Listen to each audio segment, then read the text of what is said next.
Good morning, dear children. Today we are going to start with the last chapter which is coming in our syllabus of history.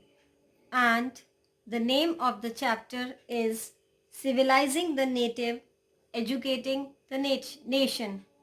Children, till now in history we were studying about the Britishers, how they affected the life of the people in India, like the Rajas, Nawabs, peasants, artisans, etc. Now here we will discuss what the Britishers expected from the students, what they wanted from the students, or we should say the youngsters, and what was their philosophy.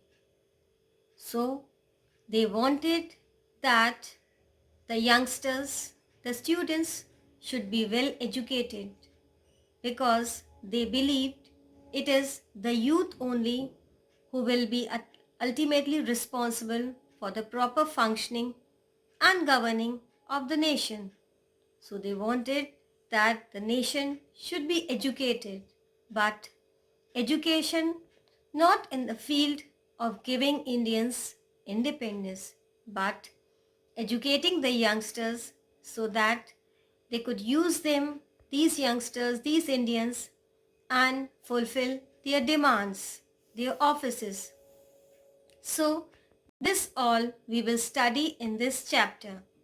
So, let's continue with the explanation and discussion about the policies and philosophies of the Britishers. Let's understand in more detail why the Britishers wanted that the nation should be educated. What was the motto behind educating the whole nation, educating the Indians? When the British gained political power in India, their first aim was territorial conquest and control over Indian revenue. This, I think, children, everybody is very much familiar. Then, as they established themselves, they felt that they had to change the culture and even the traditions which the Indians followed. They also felt that the Indians had to be civilized and educated so that they would be better than the other nations. So the East India Company wielded power over Indian territory from 1612 to 1858. Let's study the role of Henry Thomas Colebrook and the Asiatic Society. Henry Thomas, he was a scholar of Sanskrit, an ancient sacred writing of Hinduism. Jones, Henry Thomas, and Nathaniel Hallhead, they set up the Asiatic Society of Bengal and started a journal called Asiatics Researchers. Now let's see what the Britishers do to promote Indian learning in India. The British hoped to win a place in the hearts of the native Indians by teaching them the languages they were familiar with. So, the very first thing that the Britishers did was to win the hearts of the native Indians, and this they did by teaching them the languages in which they were familiar.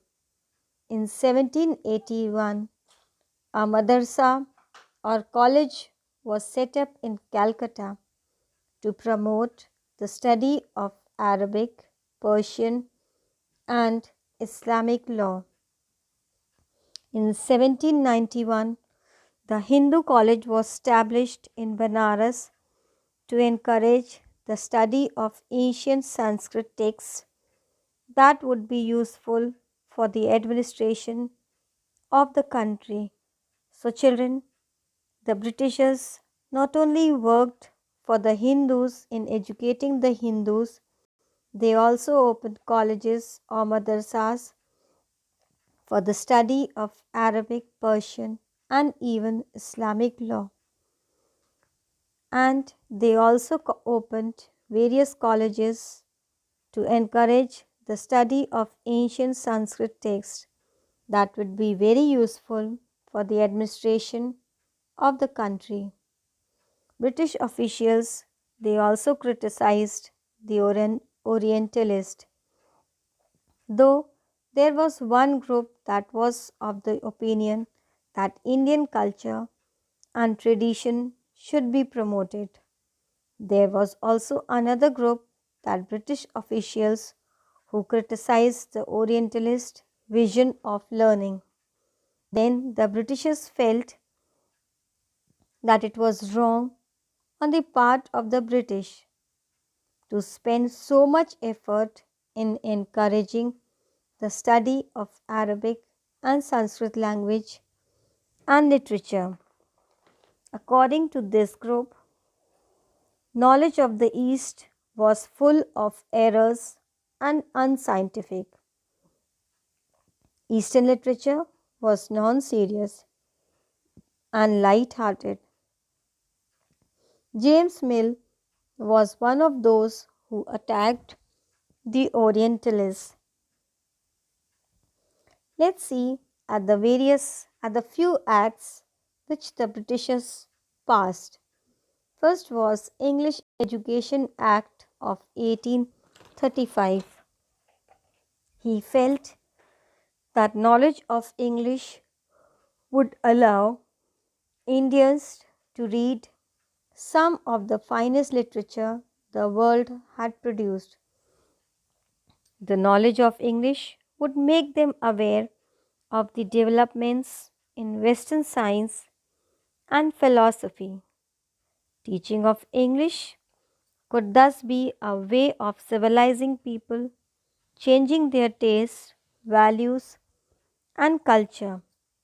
Following Macaulay's views, the English Education Act of 1835 was introduced. So they believed that the English would allow Indians to read the literature, and English, the education, the knowledge of English would make them aware of the developments in science and even in philosophy. And they also believed that teaching English is a way of civilizing people, changing their taste, values, and even culture.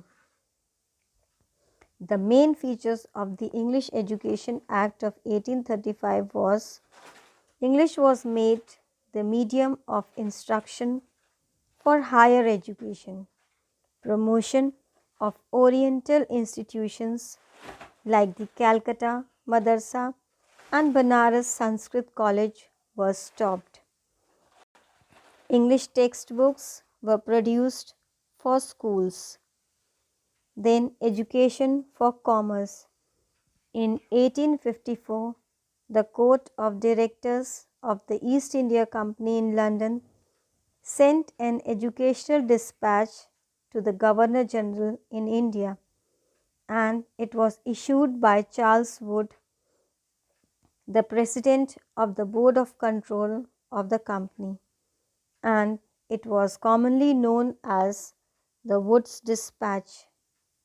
So children, these are the various universities opened by the English, like the Bombay University, Calcutta University, Madras University, and Allahabad University. New routines, new laws which were framed by the English people. In the beginning, the company was concerned primarily with higher education. The local pathshalas functioned as usual. After 1854, the company decided to improve the system of vernacular education. So, for this, rules were imposed, routine was established. Regular inspections were held. Changes were introduced in the Pathshalas. Then let's see what were the consequences of the changes that were introduced. Pathshalas that wanted to retain their old method of teaching found it difficult to compete with the Pathshalas that changed and received government grant.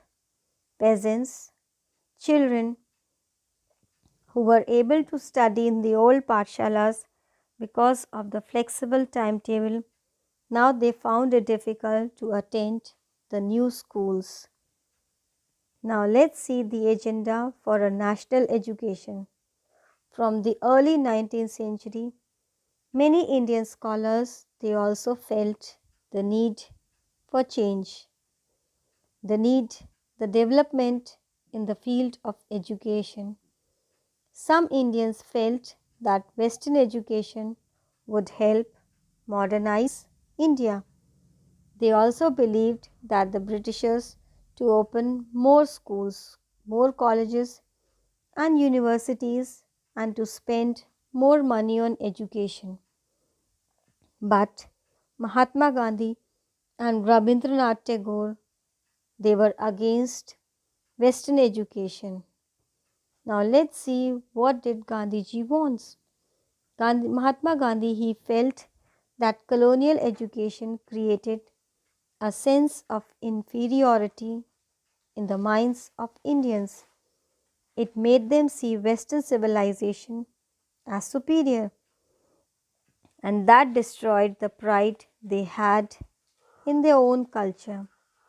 Indians, even educated in these institutions, they welcomed everything that came from the West and started admiring British rule.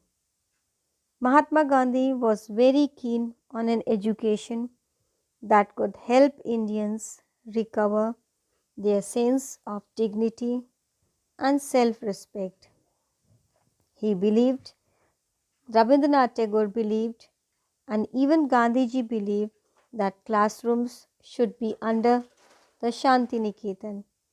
And Rabindranath Tagore he started an open air school there for children named Path Bhavan. Tagore's idea was that of learning in a natural environment, in the open, under the trees would be closer to nature. After Tagore received the Nobel Prize in 1913 for literature for his book Gitanjali, the school was expanded into a university named as Vishwa Bharati. And Gandhiji and Tagore they had the same concept of education. The only difference was Gandhiji was highly critical of Western civilization and its worship of machines and technology, but Tagore wanted to combine elements of modern Western civilization with what he saw as the best within Indian tradition. He emphasized the need to teach science and technology at Shanti Niketan along with art, music and dance. So that's all for today children. Go through the chapter and try to understand it in more detail. Thank you. Have a good day.